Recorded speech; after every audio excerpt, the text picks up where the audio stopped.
జిడ్డు లేకుండా ఉండాలంటే కొన్ని ఫేస్ ప్యాక్లు తప్పనిసరి. కొంత శ్రద్ధ సమయాన్ని పెట్టి మీ చర్మాన్ని మెరిసేలా మార్చుకోవచ్చు. మరి మీ చర్మతత్వాన్ని బట్టి ఎలాంటి ప్యాక్లు వేసుకోవచ్చో చూడండి. జిడ్డు చర్మం ఉన్నవారు ఈ ఫేస్ ప్యాక్ ని ఉపయోగించవచ్చు. బొప్పాయి, వేప, ముల్తాని మట్టి, సుగంధి పౌడర్ను రోజు వాటర్లో మిక్స్ చేసి ముఖానికి అప్లై చేయాలి. 20 నిమిషాల తర్వాత గోరువెచ్చని నీటితో కడిగేయాలి. ఇలా వారానికి 2 సార్లు చేస్తే జిడ్డు పోయి మొటిమలు తగ్గుతాయి. పొడి చర్మం ఉన్నవారు ఈ ఫేస్ ప్యాక్ ని ఉపయోగించవచ్చు. గులాబీ, చందనం, ఆల్మండ్ పౌడర్ పాలల్లో వేసి కలపాలి. ఈ మిశ్రమాన్ని ముఖానికి రాసి మెల్లగా మర్దన చేయాలి. అరగంట తర్వాత చల్లనీటితో కడిగేయాలి. ఇలా వారానికి 2 సార్లు చేస్తే చర్మంలో పొడితనం పోయి ముఖం కాంతివంతంగా తయారవుతుంది. అలాగే పొడి చర్మం ఉన్నవారు మరో ఫేస్ ప్యాక్ కూడా ఉపయోగించుకోవచ్చు. బొప్పాయి, సుగంధి పౌడర్, ముల్తానీ మట్టి, పసుపు, గులాబీ పౌడర్లను రోజ్ వాటర్ లో వేసి కలపాలి.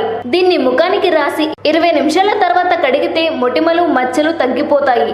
అయితే ఇలా వారానికి 3 సార్లు తప్పనిసరిగా చేస్తే ఫలితం ఉంటుంది.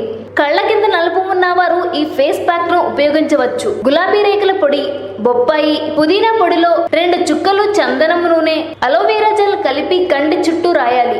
10 నిమిషాల పాటు మెల్లగా మర్దన చేయాలి. అరగంట తర్వాత చల్లనీటితో కడిగేయండి. ఈ వీడియో కనుక మీకు నచ్చినట్లయితే లైక్ చేయండి, షేర్ చేయండి. మరిన్ని లేటెస్ట్ అప్డేట్స్ కోసం మా ఛానల్ ని సబ్స్క్రైబ్ చేయండి.